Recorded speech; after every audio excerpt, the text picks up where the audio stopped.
Young enough. Don't you mean mature enough to enjoy Seinfeld? All right, all right, all right, all right. We've got the Street podcast Chats. account retweeting State of Louisville. What's going on, everybody? If you are in here this early and you just happen to scroll across us as we're going live, shout out to you for being behind the curtain in here nice and early before we officially start the episode. I love what we're using for the profile pic. And yeah, well, I'll talk a little bit about that guy here as we're getting into the episode. But, folks, thank you for joining us. And before we get this episode officially started, let's go ahead and let's dive into the 2-minute warning. So it's Bang. it's words you never want to hear as a guy. Fall wedding. Two dreadful words. You never want to hear it.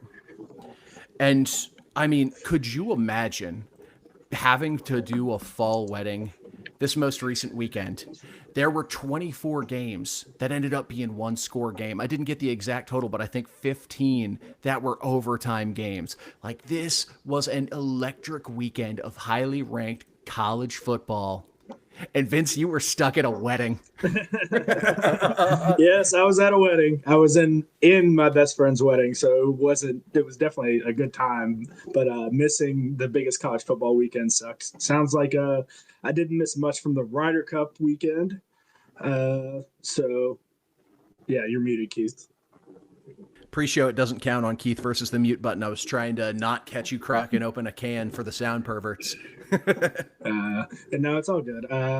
Yeah, I mean, it was an interesting weekend watching football for me, for sure, because it was only Louisville and Kentucky that was on like people's phones and stuff. We obviously, being in the wedding, had to do pictures and everything. So the last play I remember I was telling you was like fourth down and like the second or third quarter we went for or didn't go for, one of the two, or they went for, didn't go for one. I can't even remember, but that, and then the last couple series. That's like all I watched. Yeah, Watched the first couple series on offense in the first quarter while we were getting ready, and that was interesting. That really gave me a lot of confidence going into the evening. So you got the final score before you went back and rewatched, because man, catching that live, that was an emotional roller coaster. It was a big weekend of mixed feelings for me. I also caught myself feeling bad for the local boy, Cutter Bowley. Like, I didn't want to dive too deep into that game. I was over at a buddy's house. We were quad boxing it after the Louisville Pitt game. I went over there for fantastic afternoon slate. And like, they threw that game on, and like, they kind of look like super early in the game. They look decent. And I'm like, oh, hey, this could turn into a game at the end of the year. And then Kentucky's O-line just went to shit, and that poor boy got the hell beat out of him. Like, I legitimately felt bad for Cutter Bowley watching that first half of that game.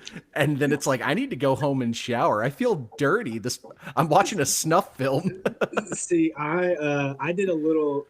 I mean, like, I did a little rivalry jab for sure. I mean, obviously we played earlier in the day, and we knew we won everything. So like, as the wedding's going on, the UK fans are off watching the game and everything, and I check the score. They're losing, and I'm like, walk up behind them. I'm like, let's score a game right. What's going on over here, guys? Is there football being played, huh? And they're like, oh, shut the fuck up. Get out of here. You guys just played Pitt, blah, blah, blah, blah. Just talking a lot of crap. And yeah, it was nice to throw a couple jabs right there. So I appreciated it. I loved it. There's nothing better than Mark Stoops versus Shane Beamer. Something else that is pretty good, though? Sam Pittman out in Arkansas, so Bobby got the interim tag, and he's already trying to get the gang back together. You see some of the coach moves he's already making. Well, I mean, Colby, that was a given. Colby was already there, so that makes a lot of sense. Ronnie Fouch, I'm sure, is going to be elevated in some capacity. We talked about him when we did that little picture at the beginning of the season, one of our preseason episodes. Ronnie Fouch is, I believe, their quarterback, wide receiver coach, one of the two. So he'll get elevated to something. The tweet that got me was somebody saying that he's looking to hire his most pivotal role of like his assistant. Like his most important role is his assistant. No. I mean, Me and my buddies just immediately texting like, man, I hope Andy Wagner's not getting that phone call right now from this Now, guy he had at Louisville. But okay, Vince. yeah, Question for you. Put yourself in Ryan Beard's shoes. How much money do you take from your father-in-law if he makes you an offer to come on Arkansas staff to leave your head coach job at Missouri State? I mean, which is more? I think you take that. I don't think there's a big dollar sign that's getting thrown at you to go over there. I mean, you're going to be a DC at Arkansas. You're at least going to get 2 years, maybe 3 out of it, depending on how the second year goes. But do you want to work for your father-in-law, though? I mean, he's done it so many times beforehand. I don't see why he. You know what? Coach Beard might be the one guy that can figure out the craziness that is Coach Petrino, because I mean, he still has a hairline, still looks young. I mean, I was gonna say he's a handsome dude. He's doing well for himself. Yeah, he's doing well. All right, so that was the approximately 2-minute warning. Went on probably about 4 or 5 minutes. So for those of you who are able to make it into the show early, that's an exclusive show just for you guys to say thanks for hopping in and joining us early. And let's go ahead and officially get this episode underway. Hello and welcome to another episode of From the Pink Seats podcast here on the State of Louisville Podcast Network. I'm producer Keith. With me, as always, Vince Lococo. And folks, we're going to be recapping the Pitt game today. Now, before we dive into that, I want to go ahead, give a shout out. Those of you watching us on X, be sure to give us a follow at State of Lou, at Pink Seats Pod, at producer_Keith, at Vincent Lococo. And if you want to, hop in and join the chat, come on over to the YouTube channel, the State of Louisville YouTube channel. There will be a live broadcast up where you can watch as well. And you can join the Pink Seats Party Deck and hop in and join the conversation. We've had folks already hopping in, making some comments. We've got Presley, we got Patrick, we got Antipas. And Vince, your microphone is going crazy right now, dude. Hold on. I'm gonna take you down a notch. Oops. Yo, your microphone level's going nuts. So I dragged you down. I think it's coming out okay now, but whoo, that threw me off, man. But yeah, hop into the Pink Seats Party Deck, join the conversation. We've got Patrick, we've got Press, we've got Antipas, and we have got a great show lined up for you today. And if you enjoy talking Louisville and want to hop in with us, be sure to hop into the 1912 Society Discord. If you're asking yourself, what's a Discord? It's essentially like a more streamlined, easier to manage, easier to access, move around version of your favorite internet message boards. We've got separate little areas for every different Louisville sport. We got a general board. We got a gambling board. We've got football, men's, women's basketball. We've got golf, volleyball. If it's a Louisville sport, we've got a board for it. And we've got other fun conversations you can hop in and join as well. The 1912 Society Discord, it's a place designed by Louisville fans for Louisville fans. Go on in, hop in, join the conversation. So, Vince, how was the wedding weekend? Do I sound all right? Can you hear me fine? Yeah, loud and clear. I've just got the microphone. The all wedding weekend. Yes? No? Yep, we're good. Let it rock. The wedding weekend was fun. Honestly, it's always fun being in one of your best friend's weddings. Obviously, it's even more fun watching the UK fans watch, the cheer of football season get sucked out of their faces. That's always great too. Outside that, Keith, I did not get the chance to watch much football. So for me, it was definitely a down weekend of football. Unfortunately, I didn't get to see all these one score games, double odds, as our boy Biggie likes to put it in his Instagram videos. So I'm throwing the question right back at you. How was your college football weekend? It sounds like this is, right up your alley, your kind of weekend. Oh, man, it was a spectacular weekend for college football. We started off with a big upset with Virginia knocking off Florida State at home in double overtime, committing what might be the fastest field storming I've ever seen in my life. That was nuts. That was nuts. Shout out Squirrel White for getting out of that safely. There was a camera shot, and I caught it live and I thought it was hilarious. Dude just throwing a massive bird to Tommy Cutlets. Did you see the other angle of that picture? The other angle of that got posted online. It's hilarious. Oh no! The guy taking that picture of giving the middle finger to Thomas Castellanos. Yeah, how he's taking a picture. There's an actual they posted the angle of the other one, so it's pretty funny. I'll have to send it to you. Yeah, I thought it was a bit of dork behavior, recording yourself while you do it. Like if you're gonna fish, but I mean, if you're gonna throw a bird, throw a board. But also dorkish. It's University of Virginia. That checks out. And like it just led into a constant, like that set the tone. And then Arizona State TCU was another banger of a game. Houston played, like every game Friday night was a 1-score game. It was fantastic watch. But you know what? We talked a little bit about Virginia, Florida State. Let's go ahead and dive into the around the ACC conversation, because not a ton of ACC games this weekend, but man, the ones we did have, they got weird. Georgia Tech got bailed out by the refs and barely survived against Wake Forest. Now, there's been some big controversy on this. I don't know if you saw anything, but it was like a third and short. Georgia Tech player jumps off sides. It's late in the game. Wake snaps the ball, assuming they got the offsides call because it was very obvious. So they free play, take a shot downfield. Don't get it, but they don't call the offsides. So then fourth down comes around. Georgia Tech ends up getting the ball back. They go down, score, take the game to overtime, and then Georgia Tech wins in overtime. So feel bad for the Deeks, because that was a game that they kind of needed to have for just like expecting bowl contention this year. Because I like their coach. He's got stones too. That win would look a lot. I mean, that would look good for them. That Georgia Tech win, that would look phenomenal for those guys. That's wild. I mean, it's very rarely you see an offsides not get called in this situation, Keith. It was a tough one, but no, Jake Dickert, he's doing a dang good job with Wake Forest down there. That could be a good team in a few years. Duke gave Syracuse a reality check, smacked them boys in the Carrier Dome. It was rough. All right, hand up. This was a game I was rooting for Duke. I was because Duke I'm gonna tell Austin you said that. Frauds, because Duke has been proven to be frauds now, and Syracuse to me was the next one up to get their fraud checked, and it officially happened. I'm telling Austin you said that. But that was a rough one. Virginia Tech undefeated since they fired Brent Pry. That's kind of a fun little hinky-dink. They beat NC State, who got a non-conference win against Virginia.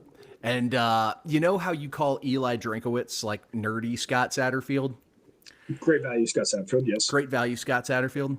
I think Dave Dorn is Super Saiyan Scott Satterfield, because he has been making things awkward. Like, he's been winning just enough to make things awkward in Raleigh since like 2013. The man can't have a great or a terrible season. That would make this show so awful if we just had that middle level coach for that long. I mean, we would just be pulling our hair out. You would have no hair left. Oh, man. I'm already fighting a battle with this hairline. I've had a widow's peak like that since 5th grade, so that's funny. Let's go ahead, hop into the first reaction for the Pitt game. Pre-game, had some expectations. First road game of the season. Pitt, they coming off a bye week after a stinging rivalry game loss to West Virginia. Eli Holstein been throwing the ball around, only one game with interceptions, a defense that creates a lot of turnovers. I wasn't able to make it to the episode at Burn. My fat ass. I'm not allowed within 100 yards of a gym. Hotworks. Pardon me. Statement still stands. So wasn't able to dive in, but was able to tune into a little bit of the preview pod. Agreed with a lot of what they were saying, but no, it was a really good defense that we were going to go up against. So it would be like, I was excited, but also terrified of us actually facing our first real test of the terrified. You saw my text messages. Yeah. I mean, I was going into it. One, I wasn't going to be able to watch the entirety of the game on Saturday, so that was already giving me a panic attack. And then two, just seeing how relentless that Pitt defense played against their other three opponents this season was something for me that didn't give me a lot of confidence at all. Felt like all the things they did well, we did not do well. Yeah, they're like our Wario. Yeah, pretty much. Yeah. We And got it showed lucky. a lot in the first half, man. Whenever the run game was getting stalled, it was a lot of linebackers shooting gaps. A lot of what you saw versus JMU, where the Mike linebacker can just, I mean, it's a hell of a football play, and it's a hard block for the center to come off and peel off and get that guy. But these linebackers shooting gaps has clearly become a problem for this offensive line. So, we'll talk about the O-line first. Are you hitting the panic button yet on the offensive line yet? Because I thought they were fine in pass pro. Like first couple of series were a little shaky. Right. Still a lot of penalties, man. I think it was like 55 yards of penalties just on the offensive line alone. Run blocking's just non-existent at the moment. I'm not hitting the panic. Yet. I'm not panicking just yet, mainly because the second half did give me a lot of confidence in the team as a whole. But if they can just really play like they did in the second half. I mean, it's funny you say that, but it's I don't hit the panic button just yet. They've proven that something's there. They can figure it out. I don't know what it is, if they needed a kick in the butt, but it seems like they figured something out. Whatever it is, to give Miller Moss a little bit of extra time. Maybe it's leaving the running back in. Because, I mean, that's another thing, Keith, we're going to highlight later on in the show is we thought the running backs did well in the pass pro, which, I mean, if they can continue to stay in, you hate losing that receiving threat, but that would be huge. Yeah, and that got debunked quickly. Well, there was at least one running back that really struggled in pass pro. Oh, yeah. It sounds Guys almost did not do well in pass pro. I'm going to go so far as to say in general, Isaac just was bad in this game. Bad in pass pro. He obviously didn't have it. I appreciate you pushing. To go, but if you're that hurt, then sit. The offensive line at the same time, Keith wasn't doing him any favors. Oh, I feel agree like it was wholeheartedly mainly there. stuff. There were cuts and plays in there that you and I could definitely see. The fans could see that, like, man, Isaac usually turns that into a longer run. He usually breaks that tackle. The speed didn't seem to be there this game, obviously. Yeah, so I've reached the point where it's like, okay, I'm cool with you sitting until you get 100% right. Like Duke was playing banged up, and he still did a pretty solid job. Like, did better in pass pro than Isaac. Ran the ball more effectively than Isaac this game. Right. Hopefully, also, apparently it's Keon Brown. I'm still just shaken to my core by that. So hopefully getting Keon back. Yeah, exactly. And I'll feel really good. Were you surprised we didn't see any Braxton Jennings? Not really, because if a guy like Duke is good enough to go, and he's good enough to go every snap, then you let him ride. You don't want to take him and have him sit out and whatever might be hurting him, whatever might be hindering him, that adrenaline kind of wear down. You start to get cold in between series. Now you're sitting out an offensive series and a defensive series. I'm a little surprised we didn't see him just sprinkled in there from here and there from time to time, Keith, but I'm not too surprised that he didn't get a handoff. Yeah, I just thought with how banged up the room is, and honestly, just the field conditions as they normally are in Pittsburgh, they don't lend themselves to more speed running. Braxton's a banger, man. Let him tote the rock and lower his head and make something happen. I thought we might see him a little bit in this game. Disappointing not to, but hey, let the kid grow, let the kid develop. Takes time. I can't believe we've gone this far without saying it. The algorithm's going to love this. Miller Moss. While if you just followed social media during the game, you would have thought that Miller Moss was the worst quarterback on the planet Earth. And I was guilty of a little bit of emotional tweeting. I wasn't saying he sucks or put in Deuce or Brady or anything like that. But you go back and you rewatch, and Miller was not as bad as social media made it seem. There were some clunker throws. I'm not going to let him off the he was pressing on that 3rd and long where he threw the pick 6. You can watch during the broadcast. He has Lacey on a little drag underneath, like Yeah, it's 3-4 bad. yards downfield. Give him a chance to make a play. Yeah, it's probably not going to get the first, but better than giving the other team 7. There was an out route that should have been intercepted. D-back dropped There it. were Chris Bell makes a there were a great play couple on of the those. ball. He threw another out route, like the drive before, that had me puckered up, and Chris Bell made a great play on it to Right. keep it from getting picked. We were flirting with disaster on the out routes, but at least throwing between the hashes, when he actually set his feet and stepped into his throws, like he had a pretty damn good game, like all in all. Yeah, and Chris Bell did a phenomenal job too of getting open, Keith. I mean, just the way he was running his routes, he was definitely running them with a purpose. I'll highlight one play, the touchdown play he had, where it's just pretty route running. And Miller, to your point, was throwing darts between the hashes. I mean, these were some of the hardest balls Miller's thrown all year, throwing for 339 yards, 340 yards on 51 attempts. That's 51 attempts, a lot of throws in a football game. But at that point, I feel like your quick game turns into your short run game. You know, the quick outs, things like that. You start hitting things those just so you can stay ahead of the chains, so you can get to your 2nd and 5, so you can get to your 2nd and 4s, Yeah. things like that. So I was okay with it overall. I loved seeing the kid. In a lot of ways, like come out of his shell. And that's the Miller Moss we saw in the bowl game, you know, just Yeah. darting things up, throwing it all around the football field, making great decisions when it came to when to pull a football, when to throw a football, things like that. It was very fun to watch.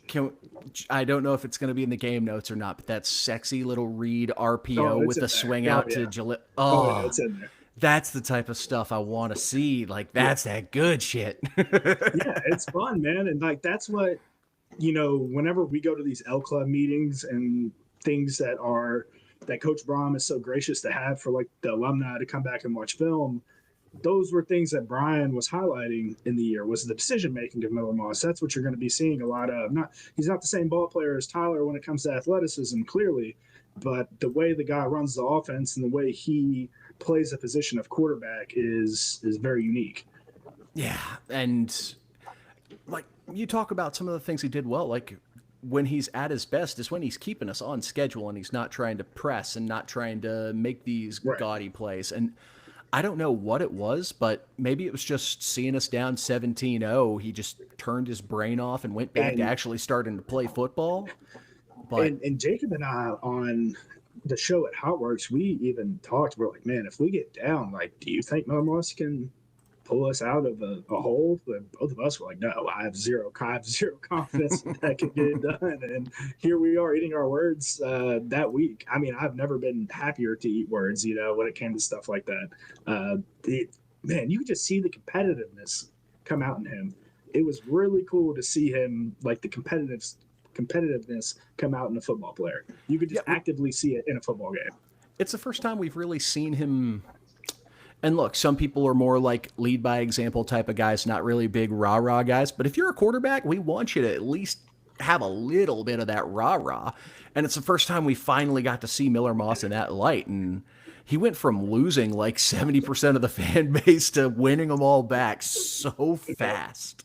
It's just like that, man. What have you done for me lately? It's a one. What have you done for me lately, league? But like, if that's the Miller Moss we see, if we can not throw the boneheaded pick 6 straight to a linebacker, like just I'll take the occasional out route ball potentially getting jumped if a DB makes a great jump. That Pitt corner made a couple of great plays throughout the course of the game. Just don't make the boneheaded stupid mistake, and we got a puncher's chance against anybody. Like, and that out route, man, like as we discussed with Reggie Bonifant on that episode, that's like one of the harder balls in football to throw. And Jeff had ran that multiple times, and it was bound to get intercepted or be close to getting intercepted once. He did not throw that ball well. It is a hard ball to throw. I mean, 10 to 15 yard out route from the opposite hash, that's a ball that you don't see a lot of NFL players make on Sundays. So no. It's just tough to drive on it. There's a lot of loop on it. I mean, it's hard. Yeah. Know what else is hard? Our defense. Man, they came out. And look, if you just look at the score sheet, you're going to say, what? They gave up 20 some odd points. And it's like, well, no, one was a pick six. Pitt had a good first scripted drive of the Yeah. game. Second drive, I think we played great defense on the first touchdown to Blue Hicks, which little salt in the wound there. Like Jamari Mack, maybe a half a step behind Hicks, but catches up, gets in his hip pocket, extends, deflects the ball. Then Hicks makes a hell of a play and pulls it in. And look, great players are going to make great plays sometimes. So that was. You would have loved for him to just hold on to that arm there. That's where, like, for me, it's like that's where that half second that you lost with getting beat, that's where the inches matter. And then got beat. It wasn't Mac. It was just like a zone beater or a blown assignment to end the first half after some questionable clock management again, which that had very frustrating. Coverage, though. And I'll rewatch that play probably 10 times. I tried to figure out what the hell was going on there. Yeah. Nothing. We'll see it in the game, though. It's in there. Yeah. And then again, bad play for Mac. Got beat by Hicks again, but didn't pout, didn't stop and just accept the touchdown, stayed with the play, swiped, was able to get him down before the end zone, and that allowed Antonio Watts to make a hell of an interception, arguably saving the game, potentially the season for the Cards. So that's a sort of dog mentality I feel like we were wondering if this secondary had, and a bunch of the guys went out there and showed it. I was pleasantly surprised with the defense as a whole. That's all effort right there, Keith. I mean, that play is going to be on teach tape for Ron English for years to come. As long as he is a defensive coordinator, it'll be, this is why you never give up on a play or a series right here. You know what happened right here? Yeah, he got beat. He made up. He didn't quit. He made the tackle. We turned around and made an interception the next play. That's exactly how it's going to go down. And I'm happy that happened.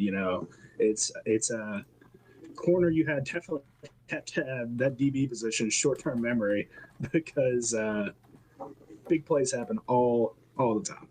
Exactly. Now, the only other thing that leaves me worried about this game before we go ahead and dive into more of the in-depth look, the penalties, man. We're still committing way too many as a team. And so many of them are on the offensive side of the ball, which is the most frustrating thing to me, because you would think, look, if the defense is being aggressive, hey, you get burnt, commit a pass interference intentionally just to commit a penalty. Right. Those penalties I'm okay with. But so many drives we just snuffed out because of either a holding, because of a lot of holdings. We had an unnecessary roughness after a play, set us back 15 yards. Just stupid stuff. We had 92 yards of penalties.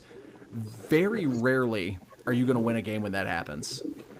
Yeah, it's going to be tough to win a game when that happens. It's the overcompensation for trying to beat your guy, trying to get your head across on a 3 technique or things like that, or you get beat across the inside, so now you have to grab and hold and try and make sure somebody doesn't get killed in the backfield.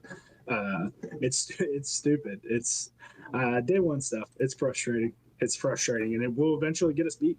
Keith. I mean, if you have 92 penalty yards against Miami, that's a loss. You're going to have a bad time. Only other thing I wanted to highlight on the defense, hell yeah, bowing your neck and not letting Pitt really just sustain drives and beat you, extending drives on 3rd and 4th down conversions. Pitt was 1 of 10 on 3rd down. 1 of 10. That's insanely good production from the defense on that side of the ball. And then only 1 of 4 on 4th down as well. So really not letting Pitt extend drives, get them behind the sticks a little bit, and you're able to stuff the drive out almost immediately. It was nice seeing, for me, one of the things I watch on defense is seeing how many guys are running the football. It's a very easy thing to pick up on and watch just towards the end of the play. How many guys are loafing? How many guys are jogging down the back end? Because you never know what could happen in a football play. I mean, the ball could pop out, the guy's knee could be down, the ref couldn't see it, and all of a sudden the ball pops into your hands, and it's our ball. Crazy stuff happens within the course of a football game. So for me, seeing all 11 of the football players running to the ball at all times, I mean, it provides for crazy stuff like a punt block and somebody recovers. Like it's just crazy what happens when you can run to the football. Yeah, and you get a pick, you get an interception that seals the game. When you yeah, run to the football, it's crazy.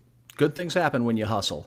And we're going to dive into a few more of these plays, get a little bit closer look at Vince's game notes. But before we dive into that, we just want to take a second and give a word to our friends over at Burn Boot Camp.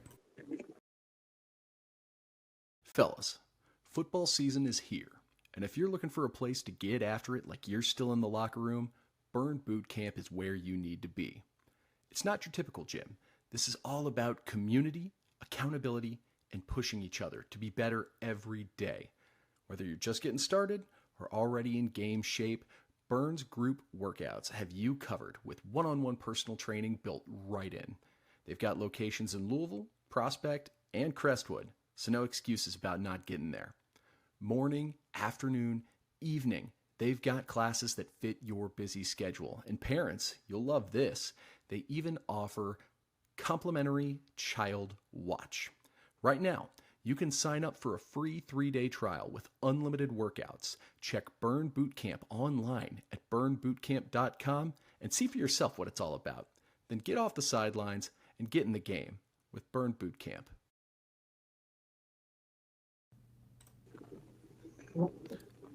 Oh, yeah. So, Vince, your head's all sideways? Oh, no, that's not good. Let's see if we can get your head in the game with Vince's game notes. There we go. You got to love it. So, for me, Keith, can you make that a little bit bigger by chance? This is what I got. All right. Yeah, we'll be fine. All right. For me, right here, Renee Conga is the one to watch right there on the end. It's not bad. It's exactly what you are taught to do at his position, which is if the guy is pulling, you're going to replace it. But for me, coming up just way too high. You can see the next clip right here. Keith's going to show you. Hit the next one, Keith. I'm trying. Oh, God, nothing's working. You can see right there, guard's hands are just, or center's hands are just completely engaged in his chest. It's not a good spot, not where you want to be as a defensive lineman. And then Keith's going to let it run right here. Keith, hit the next clip. Yep, perfect. Yeah, that's just, it's not good coming in that high. You're never going to get a good result there. And just driven back. Yeah, it's just not good. So this right here should have been an interception, in my opinion. You just got to keep sinking. I don't know why you wouldn't just keep going back. The guy's running right in front of your face. Go ahead and hit the next one, Keith. You'll be able to see the clip a lot better. Runs right in front of his face, and it leads to a big play. Hit the next angle, Keith. Next one's going to show it perfect right here. See his eyes, when you're looking at his head at the start of the play, his eyes are on the quarterback. And he should be able to see out of the corner of his eye that receiver running right past him, with which he should know, I should get out of here. I need to go now, and that's not on the safety. That's on that corner right there to get out of there. Yeah, this was crazy. This was a crazy play. So what I would have loved is for him to right there just continue grabbing, holding onto that arm all the way through. It's a tough play to make. I mean, that's a hell of a catch from Blue Hicks. It's even more of a kick in the balls that it's Blue Hicks, the guy that was here. But right there, that angle, that's where getting beat, Keith. It's just a game of inches. Yes, your speed might be able to make up for some of it, but your technique's going to make up for the rest. And having bad technique's going to, lead to stuff like this happening. And obviously, it's a hell of a football play. Yeah, but just to go back, like sort of what you were talking about with wanting to hold, after he tips the ball, you're free game to do what you want. Now, that's something a lot of people who watch ball know, but if you aren't completely familiar, you can beat the hell out of a guy once you've tipped the ball. So that's why they tell you to swipe down with it so you can grab and pull at the arm at the same time that you're reaching through, or to punch up through it and to punch up through the arms. Yeah, didn't get a hold of the arm there, and then he's able to come back and make that snag. That's enough of that. Yeah, for me right here, I loved the footwork from Miller Moss. I thought it was great blocking from the offensive line, and I thought this was a phenomenal ball. So go ahead and let this one ride out. Right here, you just see his feet just settle good, and just delivers a dart to Nate. Yes, this is what I was expecting from Miller Moss coming into the season. So, and now this was something like I was tweeting about it during the game. This is what I was talking about. Like when I'm tweeting through the game and talking about being on or off platform, this is on platform. He's stepping into his throw. He's got that drive on the back leg and he's firing through. Again, just to try and educate some of the football audience who might be newer, might not know exactly all the terminology and things like that. This is what we're talking about when we're talking driving through the ball, standing good poise and actually throwing the ball instead of fading and doing almost like a fadeaway jumper off that back foot. Hit the next one. I'm going to highlight some offensive line play. You're going to love this, Keith. Watch the guard right here. Slides, bam, keeps his feet, slides. I mean, that's textbook right there. Richard Owens is going to use this as teach tape right there.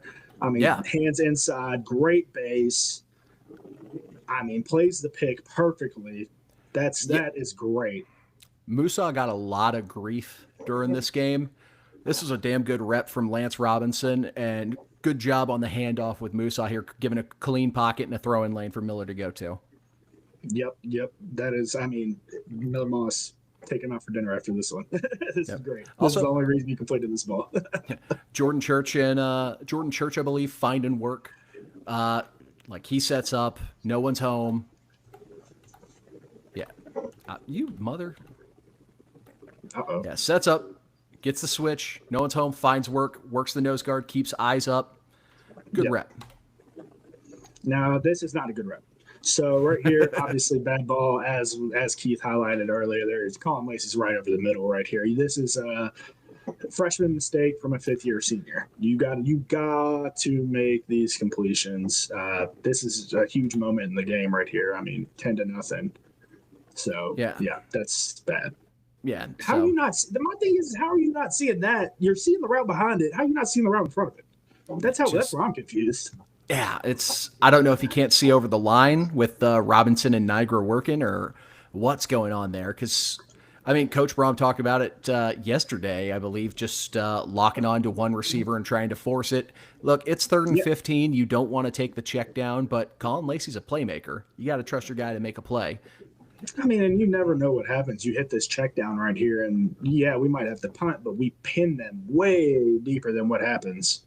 Yeah, instead of throwing into, it looks like just like deep cover 2 look, if I had to guess, not being able to see the whole field.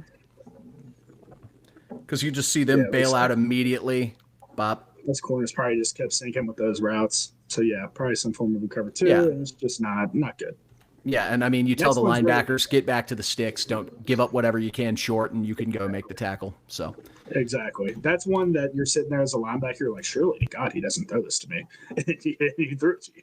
So take it while you can, I guess. Right here, I love this from Chris Bell. I have a small yellow line drawn up there. It's the spacing that Chris Bell has from the sideline. When you're running this back shoulder fade, you want to give Miller Moss enough room to throw that football in the back shoulder and for you to get both feet inbounds. And Chris Bell does a great job of it, and Miller Moss does a phenomenal job of delivering a strike right here. This is a ball that I 100% think should be thrown more. You all used to see Coach Fitzpatrick talk about this ball all the time on Twitter. He used to say this is the ball that needs to be thrown all the time. And it's just a dime of a ball. He gets 2 feet in. This is an NFL catch right here. Yeah, and Miller had a few of these back shoulder passes in this game. There was one that hit for like a solid 20-some-odd yards, but I can't remember who was the receiver on the play, dropped it making contact with the ground and didn't hold on to it. But they were giving these back shoulder balls all game. Oh, it's always there, Keith. It's always there. It's just up to the wide receiver and quarterback to – I mean, this is a real off-season ball that you work on throwing for sure. This is a chemistry thing, and I mean, Miller Moss is you looked like a damn good quarterback this day, and the chemistry was on. All right, hit the next one. So we got right here the punt turnover. This one was just honestly great effort. I love gunners on the football field. They are dudes that just play with nothing but relentless effort. One of my favorite teammates, Lamarquez Thomas, was a gunner, and he would just fly down the field. And plays like this would happen all. This is just what happens when you take every single rep seriously. And I mean, Carl Maslowski, it's very easy to play for that guy. Coach Maz is a fun coach to play for. So making plays like this on special teams is no surprise. Also, not just gunners, we got the long snapper downfield as well. Like that's the one. Every punt. Yeah, look, you're not covered as a long snapper. So while some people say, oh, your one job is snap the ball, it's like, no, that's not true, man. You got to get down there. You're the first line of defense running downfield. So, right. Long snapper, there's a reason he's all conference, I believe preseason potential All-American, a long snapper. Dude got down there quick, and I think he was the one who ended up recovering the quote unquote fumble at the end of the play, but I mean, that's just idiotic play right there from number, I think, 27 from Pitt. Yeah. That's just idiotic, man. Because you have the push right there. 21, something like that. 23, 21, something. But yeah, just a little push. And was it enough to make him make contact? I mean, he probably could have dove out of the way, but that's not your job as a defender. So No. I'm sure it was, honestly, I bet his momentum was already just going forward. And I doubt that push even did anything. So this is the first time in show history, Keith, though, that we've had back-to-back special teams highlights. So Coach Maz better give me a firm high five at tailgate. I love that. Go ahead and run this right here. I love it. I mean, this is just being in your preparation. This is it's great. Watch. Salah recovered it, right? Or Selah Brown recovered it, right? I believe it was Selah. I just wish right here. You got to rumble, young man. Wes, you got to have your eyes up blocking. People think his role is just to go. Oh, yeah. Oh, you see punt, just go. Like that people just assume, but run it through, Keith, and you'll see Selah strikes his guy, bam, sheds. And like he was more ready to make a football play than he was to recover a fumble, and that's why he made this play. Also, I think that's Denzel Lowry, who just comes and blows up the punter, him and AJ Green. I love it. I love when defenseless. I hate that they made the tackle here because I wanted to see Selah rumble. Yeah. All right. So you're going to watch Chris Bell right here at the bottom of your screen. This is beautiful route running. I talked about it earlier in the show. Chris is going to run this. The big thing with receivers is making sure all your routes look like a go route. And Chris does that well, but Chris also works to the inside. And Chris knows that he wants to beat half that man and get over and stack his guy. And Keith, hit the next clip. You're going to be able to see just beautiful. See him win that inside hand placement. He knows with that swipe right there, I got him beat. The swipe on the shoulder, he knows he's got him beat. Bam. And I think we have one more angle. We might have one more angle of this. No, just the one. Right here we have just a straight up blown coverage. This is an awful way to end the half. I mean, just absolutely awful.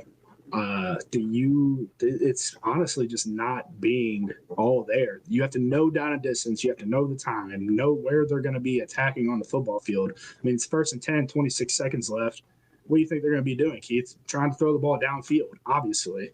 And it's frustrating whenever, the defense plays as well as they did in the second half, but you have bonehead plays like this to end the half that just leave you puzzled. Puzzled's one way to put it. Yeah, you can't even see. Yeah, they ended up. Oh my god. And the most frustrating thing on this is like the defensive line gets good pressure. Like they force him to get the ball out quick. Yeah. Like Clev wins inside. AJ gets held. You could have argued should have been a call, but when a guy's that wide open. It's pitch and catch. It's frustrating. You can see the arms down right there. That's a pouty arm. That's a pouty arm run right there. Oh my god. Yeah. Yeah, that's a Oh man. this is chewed on Monday. All right here we have. I love Miller staying calm in the pocket, no reason to run around. Chris having the awareness right here to know where you're at on the football field and just to inch back some and stay friendly with the quarterback is just high level wide receiver play. Go ahead and run it through, Keith. Wins his route on the inside. Let me just drift back some. Yep.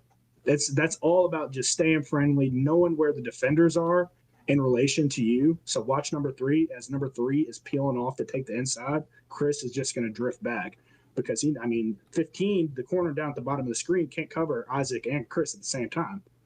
Yep, he just sits, finds the hole in the zone. Miller leads him, pitch and catch. Yep, this is great. This is kind of a scramble drill in some ways. I mean, Miller's not running around back there scrambling, but Chris's route has definitely, ended at that point. This is bad leverage for me, losing the rep inside. This is definitely frustrating.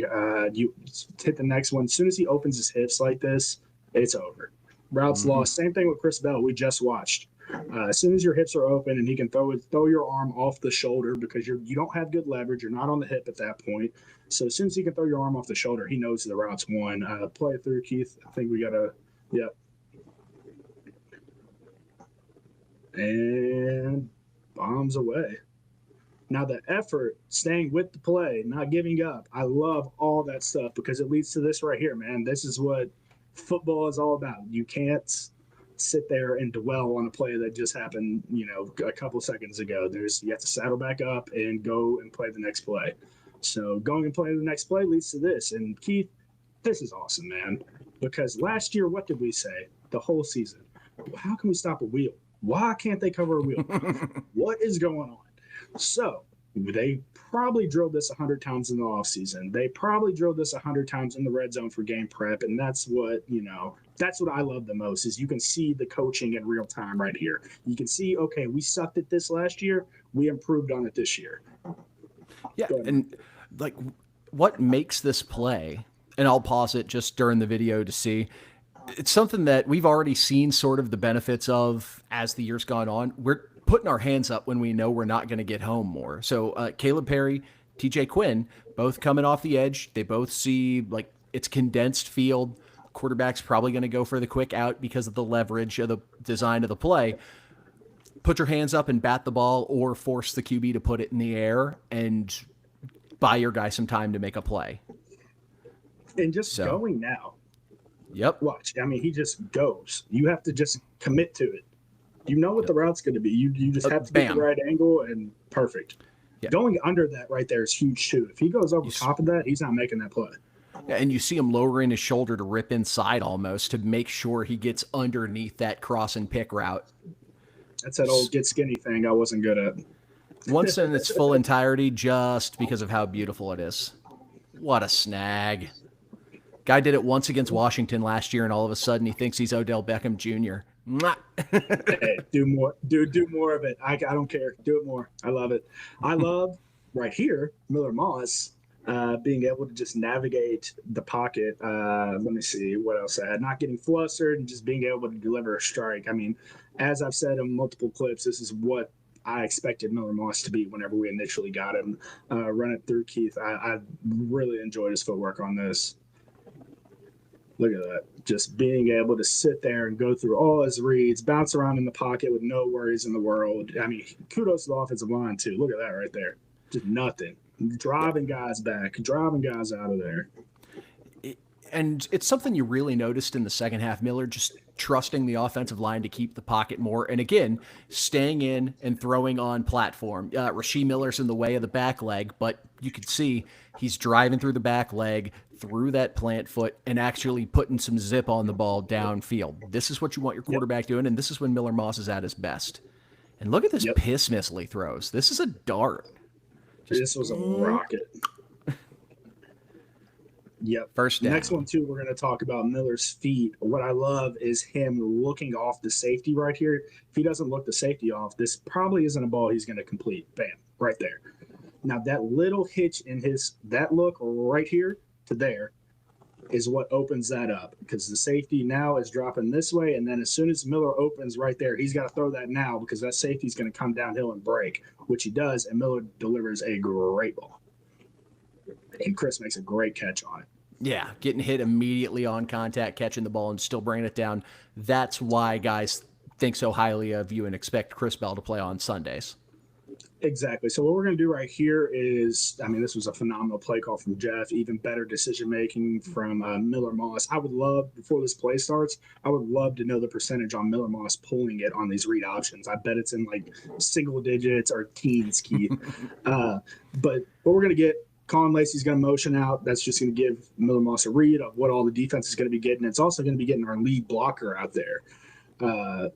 He's going to be reading this end man on the line of scrimmage. Jaleel Skinner's job is just to basically get out of there. He might throw a high school Harry in there, but really just to get out and stay open and friendly with the quarterback and be that relief for Miller Moss to dump the ball off to him and run it through. Keith, this is beautiful play calling from Jeff right here.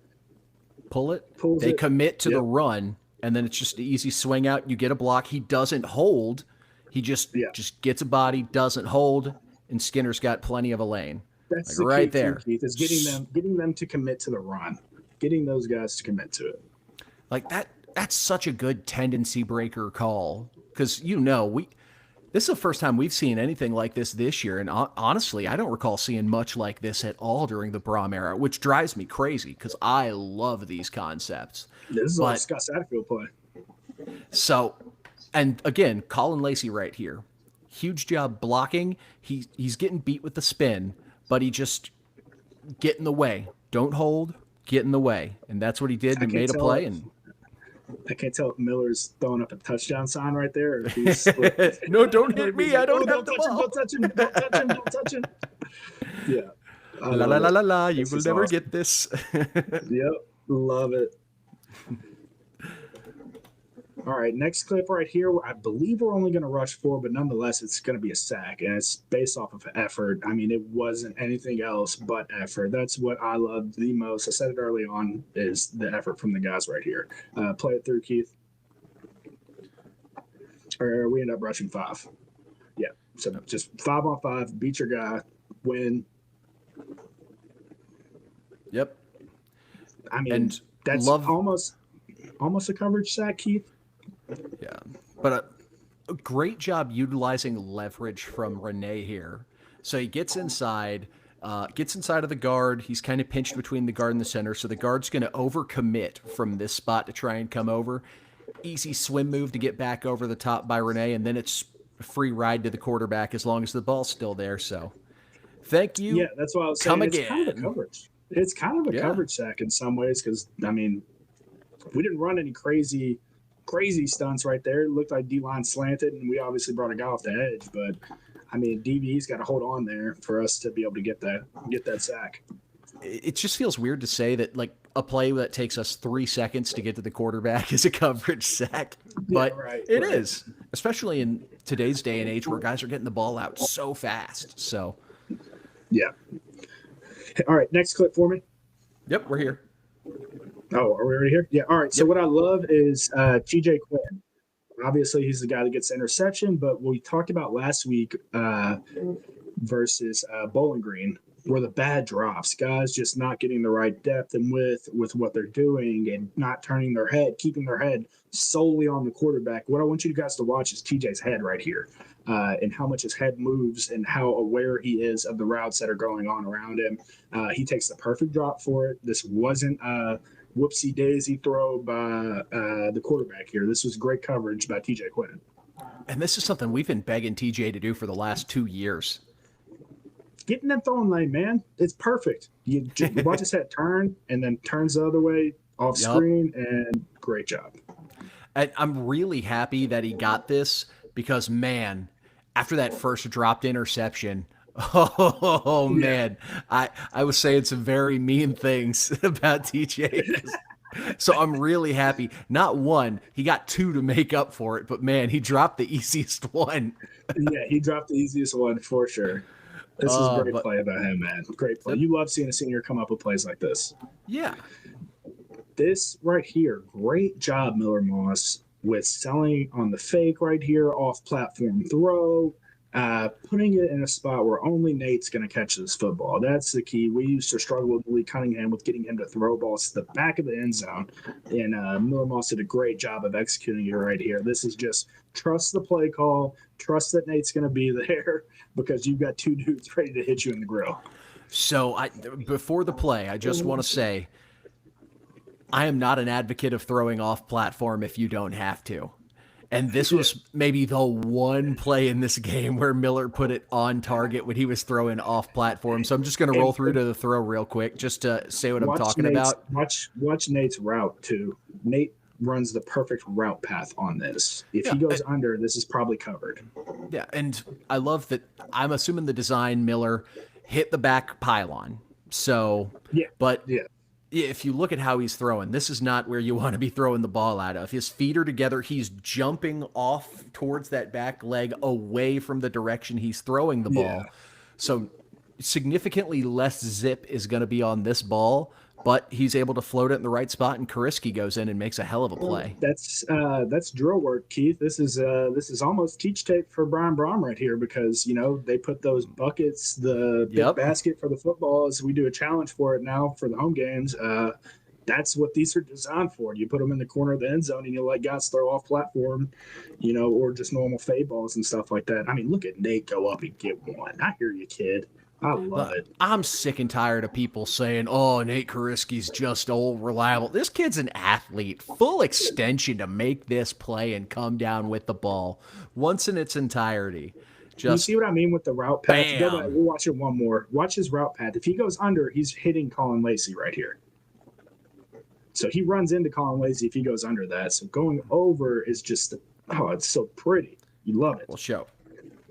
Right here. If he goes underneath the safeties, like what you're talking about, you've got the row of people, you got the linebacker row right here. End up running into Lacey. And then you've got your safeties back here. So Kariski knows, hey, let's get to the end zone. Lacey's a more targeted threat, can draw the safeties up a bit. Open space. Find the open space. Beautiful. What a play. Athlete. This is exactly how they teach you to play whenever you're pass rushing. Keith, you should know this based off one-on-ones with offensive line. If they get too far upfield, they're just going to come right back down the quarterback. That's what they teach. That's what they teach you to do. So right here, this is beautiful. And when anytime linebacker or a D lineman asks their coach, "Oh, why am I ran past him? Why am I spinning back and running back through the offensive line?" This is why you end up with sacks. This is awesome. Again, effort. Yep. Keep going. Dive at his ankles. It's awesome. Runs past, sticks a foot in the ground, get back, get vertical, and get a sack. And Gerard as well. Bench pressure man off you. That's why you want to get your hands inside, get that inside leverage. So you drive him back. You're probably not going to get a sack as a defensive tackle 9 times out of 10. But if your edge rushers force that quarterback to come up, you get your opportunity, and you get to make a QB sandwich. Yep. Beautiful play. Splat. All right, and we got the interception to end the game. This right here was honestly just a bad ball. I thought it was just a bad ball. Also, what is 55 for Pittsburgh's pass pro? He's mid-hop right now. Just unfortunate pause timing for him because that looks terrible. Yeah, go ahead and play it through, Keith. Great pass rush. He's got to make something happen. And, I mean, TJ, again, in the right spot with his drop, knowing where – I mean, that's just moving our head, knowing. I'm going to see if I can get a full extension.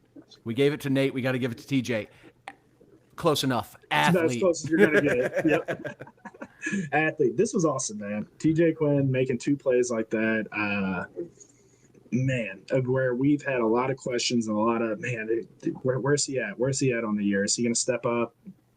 Stepped up in a couple big ways for last Saturday. So it was awesome to see. It was really happy because we knew as soon as Stanquan got hurt, TJ's got to step up and make some plays. He stepped up big time in this game. So with that, we know the game's getting ready to start. So we want to hop in real quick. just to wrap up the episode, helmet stickers and MVPs. So first off, we'll start with some helmet stickers. You make a one-handed, although technically it was like a two-handed bat, one-hand to one-hand interception. You make an interception at the goal line, you get a helmet sticker. Antonio Watts, good games are just becoming expected from him at this point. Like, he's truly developed into one of the best players on this Louisville defense, earning that number 9 jersey he's wearing. So helmet sticker for Watts. Agree. Yeah, completely agree. I mean, he is like Marvin Dallas if Marvin Dallas was under control. That's how Jacob would put it for sure. A couple other helmet stickers on the defensive side of the ball. Clev Lubin, again, not a huge game in the stat sheet, but really just made a lot of plays that you expect good football players to make. Continuously applied pressure throughout the course of the game. I don't think he got home with a sack, but still, he laid a licking on Holstein one throw. It's friggin' great. Renee Conga gave him some flowers earlier as well. He played a really great game on the defensive side of the ball. Offense, just for helmet stickers. Duke Watson got banged up. It was a hilarious, 30 seconds of television clip. Sideline reporter gets told, yeah, Duke Watson's not dressing for the second half. So she reports Duke Watson is out for the remainder of the game. And then it immediately cuts to the broadcast team calling a play. And that's a handoff to Duke Watson for 6 yards. Remember when Duke Watson showed up at halftime and the Mud Dogs won the Bourbon Bowl? So then they go back to the sideline reporter and she's like, well, I got told by Jeff Brum that Watson wasn't playing in the second half. You think Jeff was just sitting over there like, do you think they told him yet? I think the training staff probably told Jeff he wasn't going to be good to go, and Duke told the training staff, the fuck that, yes, I am. Yeah, Duke overruled, yeah. Obvious great receiving days from Chris Bell and Colin Lacey. Both of them put up big games. I think Bell cracked 100. Oh, Bell had 135. I think Lacey cracked 100. Let me check real quick. 95, so just short. You know what? You had 2 kick returns on the season. We'll give it to you anyway. So Bell and Lacey, helmet stickers. The 2 tight ends, a couple of touchdowns. Jaleel Skinner, Nate Kariski, helmet stickers, and athletes. Yes, 100%. Athletes more than anything. That was awesome. Yeah, and then MVP, I think we both agree on this. TJ Quinn was a weapon in the run game. 2 interceptions, should have been 3, but you got 2, so we'll let you off the hook this week, TJ. Great game defensively. Another MVP. I mean, Keith, we can't do this show without mentioning the fact that Z completely fought for his life out there. That is true. I love our equipment staff. Ed O'Connell and those guys are amazing in there. And to no surprise, I mean, his story behind it is pretty funny because you can hear his interview he did with Wake Up Barstool, I believe. He was talking about Ed, and this is a conversation I can see him and Ed having. Like, look, Z, make sure these footballs get back now. I can just see this conversation happening between the two of them. I'm gonna have to start working some back channels. I'm gonna see if I can get Z on the pod. I remember it was an open practice, and I can't remember if it was the one you came to or not over the fall camp. The automated down marker, the one that's got the LED screen or something like that. The connection just wasn't working, so the down marker was busting. And I remember it was Z. People were chewing his ass out because the down marker because he wasn't marking the downs. He's like, it's broken. What do you want me to do? It's like, I mean, the kid had so much fight on Saturday. And honestly, Keith, Pat Narduzzi should issue some form of a statement of some sort, in my opinion. You got 2 players over there just completely manhandling a ball boy. They're just going to put his name in that shitty little Voss. Yeah, I mean, Narduzzi should reach out in some form. I mean, Z's done nothing but take the high road here, too, but way better than what I would be saying. That man went to the Gregory Brum Media School of Training. I'm guessing he got a crash course on the way back from the game. I mean, that was sick. That was sick. I love it. I love when our equipment stuff gets to shine like that. And, I'm going to pull out a secret extra game ball because We relied on you a lot this game. 51 pass attempts, 340 yards, 3 touchdowns. We haven't given him one all year. Let's give Miller Moss a game ball as well. Good job, He kid. definitely deserves it. And again, we talked about if Miller Moss plays like he did 90% of that game, we got a puncher's chance against any team in the country. Yeah, It's just I completely agree. Cut out the dumb shit, and we're there. So Y'all should have seen my listeners, and you should have seen my face as I told you the last play I saw at this wedding, and then for me to go back to my phone and see y'all just going crazy about how well Miller's playing, I'm like, what kind of world am I living in right now? This is amazing. And of course, my buddy Steve's like, they do better when we don't watch. So, helmet sticker for you for not watching to bring the good vibes back. Yeah.